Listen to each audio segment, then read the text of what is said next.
G'day and welcome back for another Space Engineers tutorial. Today we're going to be building a mining ship. That's going to help us take this platform, which is a fairly simple little base with some algae farms, some power generation, a battery, a basic refinery, assembler, and our survival kit moved onto it because it's more secure there than on the rover that I might crash, and make it into something that is a bit more substantial, because it's going to make collecting a lot of resources that much easier. To begin with, we're going to create a platform on which we're going to build this mining ship, and also add some cargo capacity to our base so that we have somewhere to put the ore when we eventually mine it. In order to build a cargo container, what we're going to do is go Control 2 to get to the second hotbar, press G, we'll find the cargo container, which is here, right click to add that to our toolbar.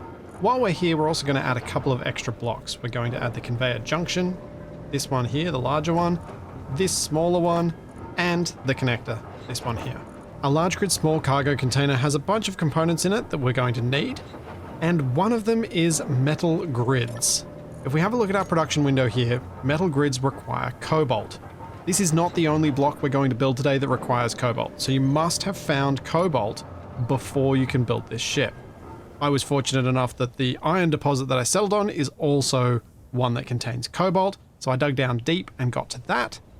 But if you haven't found it yet, you are going to need to find that to be able to build this ship. In order to build our cargo container, we can have a look at the components list and see the component down the bottom, which is interior plate. I'm going to go into my inventory here and find some interior plate. I've got a few here, transfer them to my inventory, and then place down this cargo container. Now, instead of manually producing each of the components in that list, I'm going to switch back to my first hotbar, grab my welder, and right click on the cargo container. Then you'll see components added to build planner.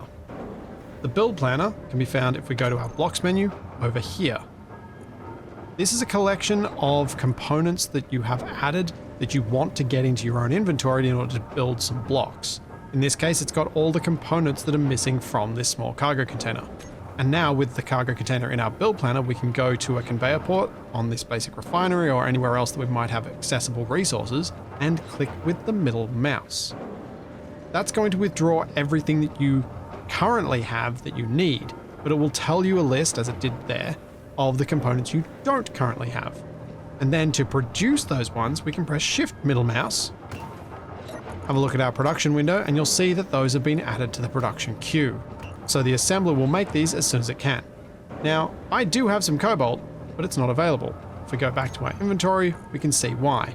It's because the basic refinery is still working on nickel. Different resources refine at different speeds, so it might take quite some time before we get through this nickel, so I'm going to move the cobalt to the front of the queue so that we can get these parts made now. Once the assembler is finished making all of these parts, we can close this and then press middle mouse again on that conveyor port, and now we will have all components successfully withdrawn and we can weld up our small cargo container. If you find that you get part way through building this cargo container and you haven't actually got all the bits, you can't finish it, and you also can't access that conveyor port, just grind the cargo container down a fair bit, and you should be able to access it again to get the remaining parts to build it back up. There we go, we now have cargo on the base. That's going to be very useful later. The next thing I want to do is extend a conveyor line out this way a little bit to build a platform over here, preferably not too close to that wind turbine above our heads, because that's going to make it tricky for landing. But I'm going to extend to a platform over here so that we can build our ship. This conveyor line does not need to be as long as I'm making it. I'm doing that more because it's going to give us plenty of space to make it much clearer what I'm building. You can build this as compact as you like. The conveyor junction block that I've got on my hotbar here has a bunch of different blocks available underneath it. So let's bring it up and make sure we've got large grid, make sure it's snapping, make sure the conveyor ports are aligning.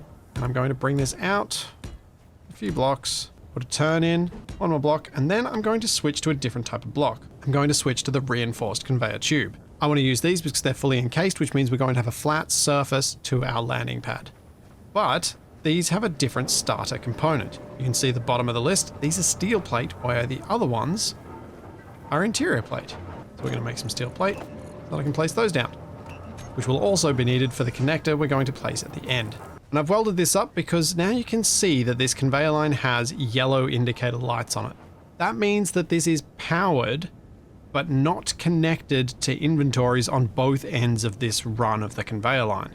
And that should change to green when our connector is built. And now we're going to build our connector. There are two different sizes of connectors to be aware of. There's the standard size, and then there's the small. We're not going to be using a small here, and we want our connector to be able to hook up to our conveyor system and have the connection point facing upwards, which means we want to get an inset connector. The inset connector has its port on one side, with a conveyor port on the top and on the back. There's nothing on the remaining sides.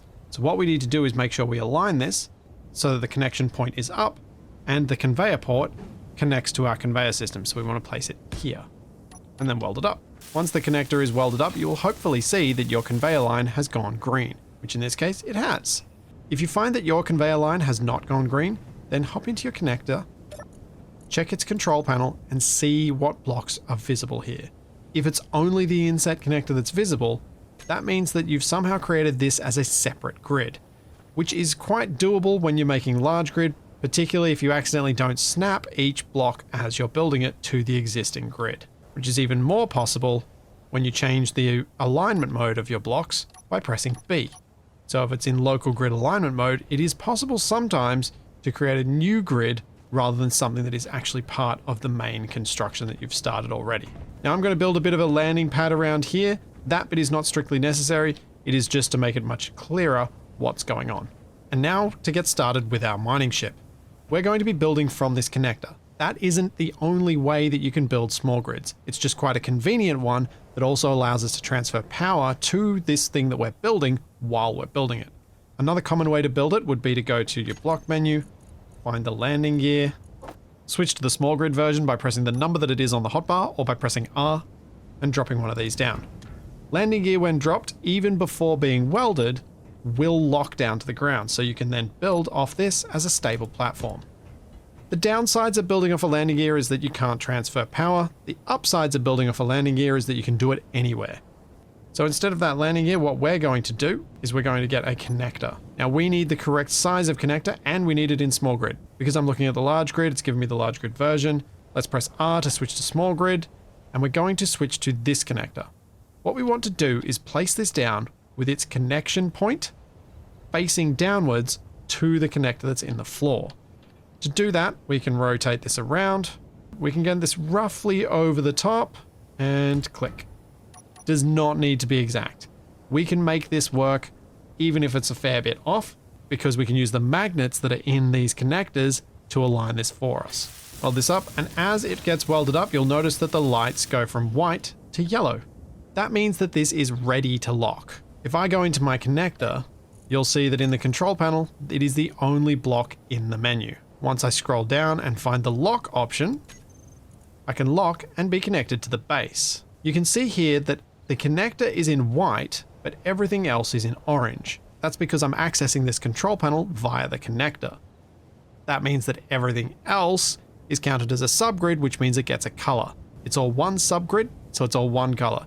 If you have multiple other subgrids connected, say you've got a miner attached, your hauler attached, your combat ship attached, each of those will have a different color. If you have pistons and rotors and you build them anything like I do, you'll just have a rainbow of colors there.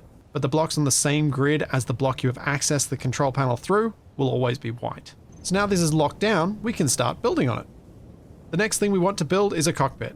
Control 2, let's add that to our hotbar. But unfortunately, it's not available to us yet, because if we check in the progression tree, to build the cockpit, we need to have built, so these are the cockpits, we need to have built that landing gear that's behind there. That's why I didn't grind it down. So we'll weld that up, and by building landing gear, you have unlocked new blocks. Now we can go back to our block menu, grab our cockpit, right click on it, and it'll enter the first free slot in your hotbar. And we want to place this. Now that we're dealing with small grid, the conveyor system becomes a little bit more complicated. You might have noticed on this connector, there are two different conveyor port sizes. Well, same thing on this cockpit. There's a big one, and there are a couple of small ones. We need to make sure that whenever we're building something where we want the inventory to pass through it, in small grid, you align the correct size of port to the correct size of port. So that means these 3x3 ones, they need to align. So we want this cockpit to be arranged like this. If you rotate it any which way like this, doesn't matter, because the 3x3 faces are still fully aligning. As long as they're fully aligning, that's okay. Same with the small ones, as long as the 1x1 is aligning to a 1x1, doesn't matter if you spin it around like this, as long as you don't do something like this and offset it, because then that won't work. So I'm going to place the cockpit on top. We're going to weld that up. I'm going to weld each block as I go because it's easier to demonstrate what's going on if everything's welded up as we go, but you needn't do that. If you want to place out all the blocks and then try and queue up all the components, that's fine as well. This is just something that I found makes it a lot easier to see what's going on. My plan for this ship is to have drills in front of the cockpit and cargo and thrusters and everything else behind the cockpit. Because to fly, we're going to need a lot of thrust. So let's start with the cargo behind the cockpit. To build a cargo behind the cockpit, let's grab our cargo container and have a look at the options that are available for small grid. We have small, medium, and large. If you have the DLC for it, you'll also have a modular cargo container. In this case, we're going to use a medium cargo container. This has a large port on each end, and it has 2 small ports, one on each side, with 2 blank sides that have no ports on them. You might be looking at the back of the cockpit and going, well, that's not going to work. Unless we do it really wonky. And no, we're not going to do that. What we're going to do is make it so it can work. If we swap to our second hotbar slot, which is our conveyor junction block group with the plus, we can find in that the conveyor converter. This block has small ports on one side, big on the other, and the 4 remaining smaller sides each have 1 small port. So this is going to line up perfectly to the back of the cockpit so that we can convert from the small ports on the cockpit to the large port for the cargo container to ensure that the ore that the drills collect can pass through the cockpit and into this cargo. The conveyor converter has these 3 ports aligned in a row. You're going to want to make sure that they align with those 2 ports on the back of the cockpit. To do that, you can use this line on the large conveyor port, because this horizontal line is in the same orientation as the 3 ports. So we'll place that one there. Then we'll place our cargo onto it. Doesn't matter which way you rotate this around with this design, there's nothing that's going to be accessing those side ports anyway. So we'll place that down like that. And then we're going to put the drills on the front. 2 drills is about ideal for this miner. It's about the right width, and also it's about the maximum carrying capacity that the number of thrusters we're going to build can cope with. So we're going to put a small conveyor in the middle. Make sure we've got the one that's got a few ports on each side. You could alternatively use one of the T pieces here, since we're going to be placing the drills each side, but that'll limit what else we can stick onto this conveyor later. So we'll use a conveyor junction there, and then we need to add our drill. When we search for drill, we can see 3 different drills. We can see the DLC drill, we can see the Prototech drill, and we can see the baseline drill. I'm going to use the baseline drill here, and I'm going to stick as much as possible to baseline blocks throughout these tutorials so that everyone can build along with me. But in this case, if you have the DLC, feel free to use it. When you look at the small grid version of the drill, there are 3 conveyor ports, 1 on each side and 1 on the back. If you accidentally look to your base and you get the large grid version, to switch back. Now we're going to align this so that one of those side ports goes onto that conveyor junction. 1 there, and 1 there. Now this landing gear is probably going to get in the way later, so let's get it out of the way now. And that's going to be our drills. With our drills made, we can now have a closer look at those limitations of the small grid, small conveyor system. So if I go and place some steel plate in this medium cargo container, and maybe my tools as well, and some ammunition, if I go to my drill over here, this should be conveyed up and connected to that cargo container. The cargo container's large port goes to the large port of the conveyor converter. The conveyor converter's small ports go to the small ports of the cockpit. The cockpit's small port goes to this conveyor junction in the front, which then connects to the drills. So if we search for medium cargo, I can grab my tools because they can pass through small conveyor ports. I can grab my ammo, and I could also grab ore if there was any in there, but I cannot grab this steel plate. It will not pass. Similarly, I can't put this interior plate back into there from this drill. Same with the small steel tubes. But I can with motors. There are some components that will pass, but a lot of them will not. If you ever find you're running into problems with your conveyor network, my usual method is just to break it down piece by piece and make sure you can pass things in each bit as you expect, based on the size of the port you're using. The next thing we want to build on this is going to be the batteries, the things that we built that connector for so they can get charged up. So we're going to go to Control 2, search for battery, grab this one with the little plus symbol, add it to our hotbar, and then we're going to put one of these on each side of our cargo container. making sure when we place this that we align it with the cargo container and that we're using the 3x3x2 sized battery, not the tiny 1x1x1. While building a whole bunch of the tiny batteries is technically an option, it's not a great one as they hold less power for how much mass they have. And now with both of those batteries welded up, we can hop in the cockpit and we're going to select these two batteries and set them to a different charge mode. In batteries, you have three different charge modes. You have auto, recharge, and discharge. On auto, the battery will take power in from any of the power producers and will deliver power to any of the power consumers. If a battery is set to recharge, it will not deliver power out, it will just take power in, including drawing power from other batteries such as the one on your base. There is an inefficiency in this, however. Whenever you set a battery to recharge and you pull power from another battery, you're losing 20% of the generated charge. On the other hand, you're getting the batteries charged much more quickly, and that's kind of the point of having big batteries on your base, so that you can pull from them and fill up your vehicles more quickly. That's exactly what we're going to do. We're going to select both of these batteries, control click to grab both, and set our charge mode to recharge. We have a look at our base battery. It's going to be fully depleted quite quickly, but these are going to be fully charged before it is fully depleted, which is great. You'll also notice that the lights on these batteries are now yellow, indicating that they are on recharge mode. And now we're going to complete the conveyor system on this. When we're mining with large drills like this, much like when we're mining with our hand drill underground, there's a tendency to pick up a lot of stone while you're collecting ores. Just like I've dumped the stone out of my personal inventory to ensure that I don't have to walk back all the way up my mining hole with some stone that's not worth as much as the ores that I'm collecting, I don't want to bring home stone when I'm aiming to bring home a particular ore, which is much richer in the resources I need. So what we're going to do is set up a system on this that's going to eject that stone automatically. The way we do that is by adding a sorter and an ejector. A sorter can be found under the conveyor blocks here. On small grid, there's a 3x3 sized one, as well as a 1x1 sized one here. In this case, we're going to use the 3x3 because it'll conveniently fit on the back of our cargo container. When you're looking at a sorter, it is very important you look at the arrows that are on it. You can see in the center of my screen, there's this arrow here. That is indicating that the sorter will allow objects to only move in that direction. And in this case, that's the correct direction, so place that down. And then we need our ejector. Connectors are our ejectors. And because this is going to have a large port on it, we're going to put another connector, just like that, on there. And that's going to be our stone ejection system. And with these welded up, we're going to again hop into the control panel. We can either hop into the cockpit to do it, or we can go via the connector here. We're going to find our sorter. What we need to do with it is set up its filtering. The filter mode that's going to be most useful to us is going to be whitelist. So we're going to change that over to whitelist. And then we need to find our filter. We can search, type stone, select that, and click add. And you can see it's now in our active filter list. This means that the sorter will only allow stone to pass through it. Nothing else will pass through. Then we can rename this connector to ejector just to make sure that we don't get confused as to which one is which. An easy way to do that is to access it directly.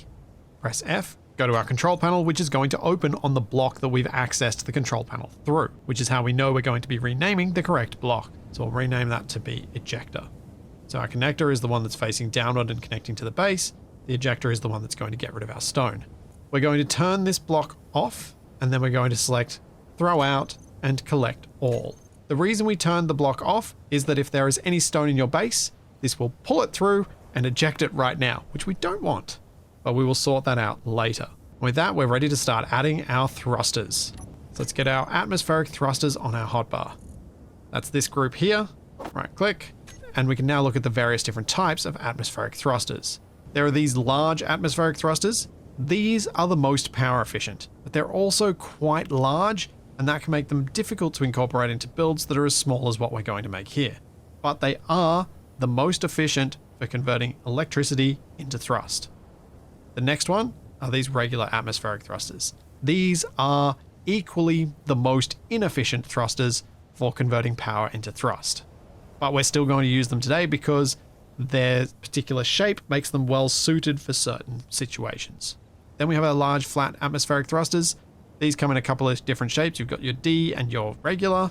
These are the second most efficient thrusters for power to thrust. And so we're going to be making good use of them today. Then you've got these little flat atmospheric thrusters. These we're not going to be using anywhere, as you need quite a large area to create much thrust with them, and we're going to be making a ship that's a bit too heavy for these to be used in small numbers. When we're looking at thrusters, it's really important to know which direction they push, because if you put a thruster directly against another block, it will cause damage.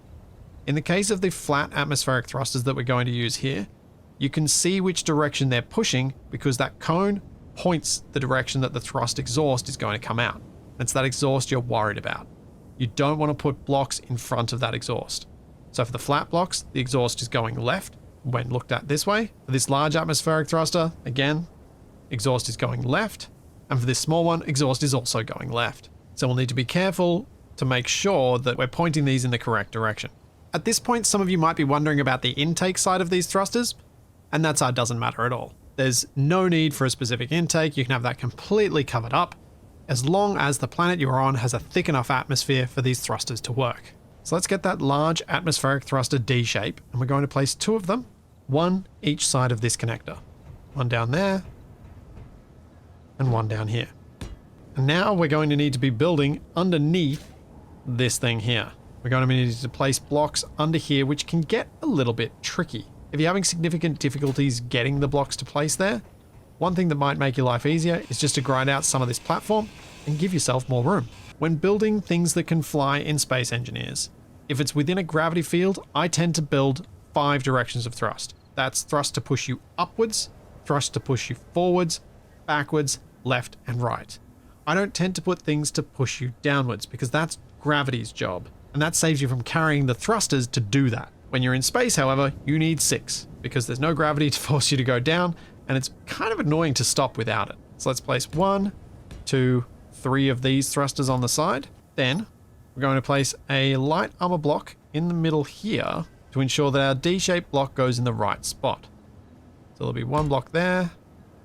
Then we might use these slopes here for a little bit of style, and 1 more. And that's going to give us the attachment for the D-shaped thruster that we're about to place. Put that on there, and we'll do the same on the other side. With these regular atmospheric thrusters under here, make sure they are pointing the correct way. You do not want your thrust pointing inward to the ship. That would be bad. So we'll turn it around, make sure they're pointing the correct way. 1, 2, 3 of them. We've got our 4 lifting thrusters. We've now got left and right thrusters. Now we need forward and back. You might have also noticed that these thrusters, they need metal grids. This is the thing you needed cobalt for. We can't build these thrusters without it. Let's get more of these large atmospheric D-shaped thrusters. We're going to place 1 on each side of this conveyor converter here, making sure that the exhaust is pointing forwards. Now we don't need to worry about the exhaust hitting the drill in this instance because it's not going to go far enough to damage the drill. You don't want them pointing this way. That will destroy your batteries. Then on the back here, we're going to point backwards, but we're going to leave this gap. We're going to attach this directly to our ejector. That gap is going to allow us to put a couple of extra side thrusters in, as well as some other little bits and pieces that we might need. So we'll place 1 here, exhaust pointing backwards. Another one here, exhaust pointing backwards. It's at this point that I'll often go, yay, my ship's finished, take off, and then not be able to steer. And that's because thrusters in Space Engineers push directly on the center of mass, no matter their position. They can be placed as far away from the middle of the grid as possible, and they will still push in the center of mass, which means they do not provide any steering at all. So we need something that's going to provide that, and that is provided by gyroscopes. Earlier when we built the cockpit, these were unlocked for us. So we're going to this time press Control 3, and we're going to add gyroscopes to our hotbar. And I'm going to place the gyroscopes on the side of this sorter right here. 1 there and 1 here. The number of gyroscopes you need for a build is a bit dependent on your own preferences. Whether you like something to turn really, really easily with high sensitivity, or whether you like something to be a bit sluggish so that you're less likely to smash it against your base or, you know, the side of a mine, that sort of thing. Having 2 gyroscopes on this is more to allow us to have enough gyroscope strength to easily move once we've filled this up with ore, because it gets quite heavy. With those gyroscopes placed and welded, we're going to place another 2 atmospheric thrusters on each side, fitting neatly into that gap as deeply in as you can place them. 1, 2, making sure the exhaust is pointing outward. Switch it around, exhaust out, 1, 2. Our ship is almost complete. We just have a few extra functions, one of which is kind of critical for a mining ship, which is seeing where the ores are. To see where the ores are from a ship, you need to build an ore detector. So let's grab those and add one to our hotbar. We're going to add it at the back here. It doesn't matter where you put an ore detector on your grid, because ore detectors are omnidirectional. They detect in a sphere around them. Small grid ones to 50 meters, large grid ones to 150 meters. So we're going to place it back here. With the ore detector on, we now need to add some lights so that we can see when we're underground. Let's go to our block menu. We're going to grab both the interior light and the spotlight. I like to add interior lights at the front on my drills on either side. One there, one here. Let's spin that around so it looks a bit nicer. By building interior light, you have unlocked new blocks.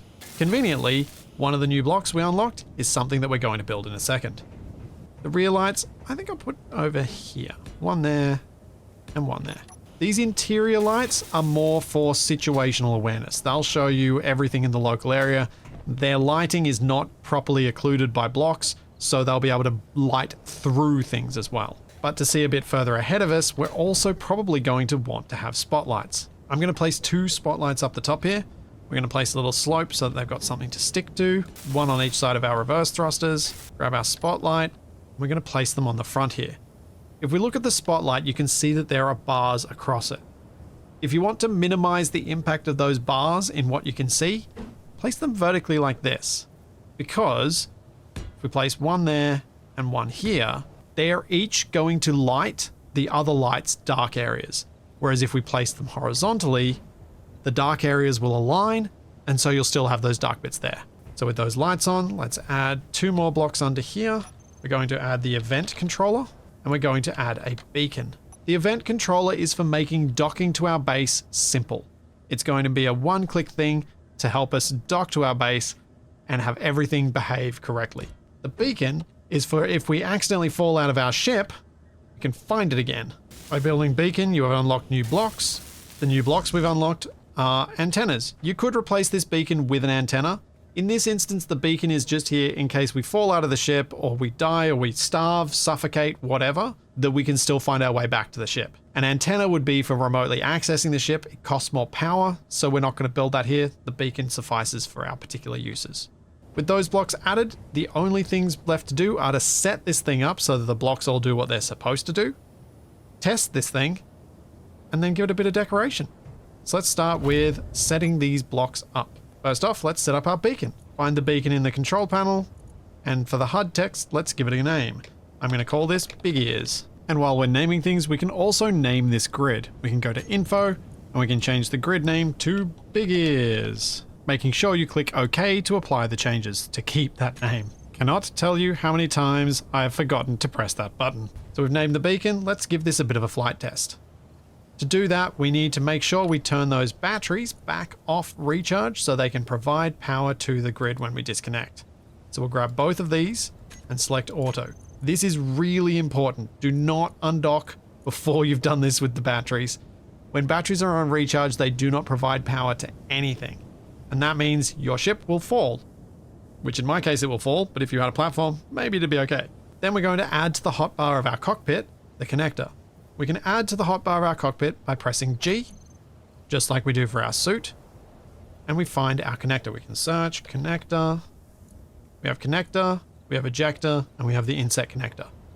Because we named this ejector earlier, we know exactly which connector we're looking for, and it's this one.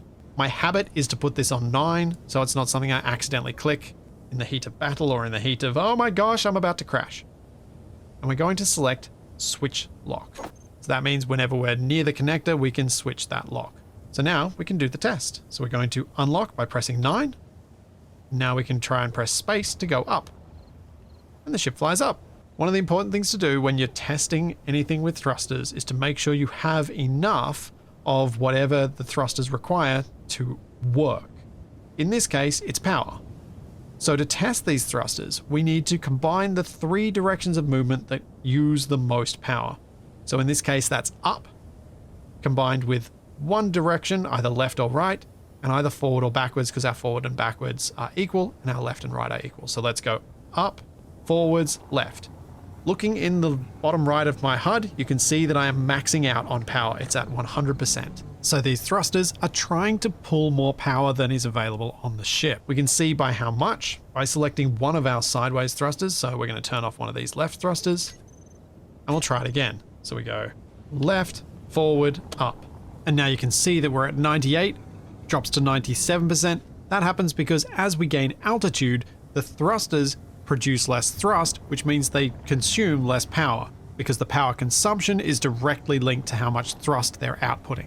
So we've got a few too many thrusters for how many batteries we've got. So we could either get rid of a thruster, or we could add an extra battery, or we could accept that it's going to be a bit weird. To keep the number of thrusters we have and to improve the power deficit, I'm going to add 3 little batteries to this ship. I'm going to place one small battery here and another one identically on the other side. And we'll add a third battery here in between the ore detector and the beacon. I kind of like to put it this way so that you can see the little high voltage danger sign, just as a little bit of extra decoration. I would recommend against using too many of these small batteries as they do not provide as much power per unit of mass as the larger batteries do. But in this case, it should be fine. They do have the same storage to output ratio, so they should run out of charge at the same time as the other batteries, at least once they get to full charge. Because when you build these, they start with less than the big ones do as well. These start at 30%, these start at 25%. So with these batteries added, we are still hitting our maximum, but only until we reach about 700 meters altitude. So we're very, very close to that limit, which honestly to me is kind of ideal. That means we're going to get the most out of our batteries that we possibly can in terms of thrust. So I'm kind of happy with that. Because we've got so many side thrusters, when we're empty, we can actually hover at almost perfectly sideways. Because we've got so much forward and reverse thrust, we can hover, at least while empty, perfectly straight up and down. And now we need to test how this handles with a load. The easiest way to test load on a mining ship is just to go mine stone, because stone has the same density as every other ore. So we'll leave that ejector on the back off, so you can just fill up with stone. And let's go over to one of these stone walls here. We're just going to drill. But how do we drill? Let's add our drills to our hotbar. Press G, and we need to go to tool blocks. We don't want to grab one of these ones. We want to go to the tool blocks tab over here. We want to grab that, because this is going to allow us to have direct control with our mouse or with our controller. You can also add the blocks to your hotbar if you want them to be toggle on and off. But if you want direct control, you need to add it through the tool blocks option. So let's left click to collect. If we right click mine, we will delete the stone, but we actually want to collect it. We want to load up with as much as we can possibly carry. You can know that your ship is full if your drills are full, because your drills will automatically push out whatever they've collected into whatever inventory is available to them. And now they're full. So with them full, we can still go up reasonably quickly, but the amount of tilt we're going to be able to tolerate is going to be less. Looking at the artificial horizon to the right side of our hotbars, we can see how far we might be able to tilt. If I start rolling to the right, we wait to see when I might start getting some acceleration towards the ground, and we can go pretty far. So this is why I wanted to put as many thrusters on as I did. When you're starting out, it's really hard to pilot ships in Space Engineers. It's really difficult. With 6 degrees of freedom, it's very easy to end up upside down when you don't mean to be, especially when you are underground. Practice over time and you will get used to looking at that artificial horizon and keeping yourself level as you spin around using Q and E to roll yourself back into place. If you find that Q and E aren't moving you very well, like if I'm pressing it right now, this is as much as it's doing, you can make it do a little bit more by just moving in another direction at the same time, and it'll roll much more effectively. I would strongly recommend that when you're flying something like this for the first time, to be very comfortable save scumming as you learn how to pilot it, as you learn how to handle it. Don't put yourself through hours of torture repairing it every time you make a small mistake, unless that's really how you like to learn, because to each their own. All right, let's head back towards our base, and before we dock, we're going to set up that event controller that we built. It's a lot easier to set it up when you aren't yet docked, because you don't have all the bases blocks adding to the lists of blocks available to you when you're setting everything up, as well as being in a situation where the blocks are in the correct state that you want them to be in for what the event controller is going to do. So I'm going to open up my control panel with K, And I'm going to make a group of all of the thrusters. So we'll click on the top one, shift click down to there, grab all of those ones. Then I'm going to come down here and find the atmospheric thrusters and control click to grab all of them. So that's got all of my thrusters in a group. We're going to call this group Big Ears Thrusters, save. And now you can see that group has appeared at the top of my list. So if I select that group, all of these are selected. We're going to do the same with our batteries. We've got battery 1, battery 2, and then we've got our 3 small batteries. So we're going to call these Big Ears Batteries. Click save, and now we've got those 2 groups. With those 2 groups, it's now very easy for us to set up our event controller. Find our event controller in the list, click on it, and then we'll see this menu where we need to find the event. This is what is going to trigger this to do the things it wants to do. So it's going to be waiting for this thing to happen. And the thing we want it to wait for is connector connected. So that's docked to the base. And we want to make sure that it's monitoring the connector, not the ejector. So we'll select the connector and click add blocks. It will then show up in our selected blocks list. We can then go to select actions and we can tell it what to do when it connects to the base and when it disconnects from the base. So we're going to start with our groups, Big Ears Batteries. When we connect to the base, it'll be the tick. When we disconnect from the base, it'll be the cross. So when we connect to the base, we want our batteries set to recharge on. When we disconnect from the base, we want our batteries set to auto. Then we can press Ctrl 2 to go to the second hotbar. All of the hotbars are triggered at the same time, and this means we can do something with the thrusters. For the thrusters, we're going to select when we're connected, toggle block off.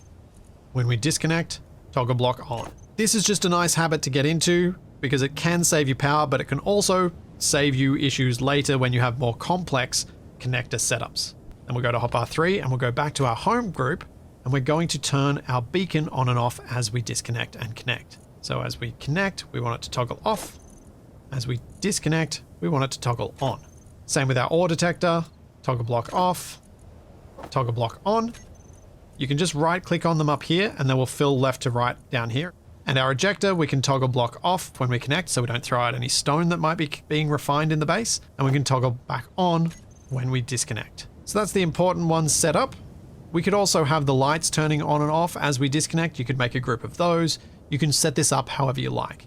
The main things to do are the batteries to make sure they recharge and the ejector so it switches off. So with that, we can now fly down, being careful as we usually are. We can see that this kind of smashed us into the ground. If you don't want your connectors to smash you into the ground like that, you can go in, find your connector, and you can turn down or turn off the strength here. It starts at 0.0150%.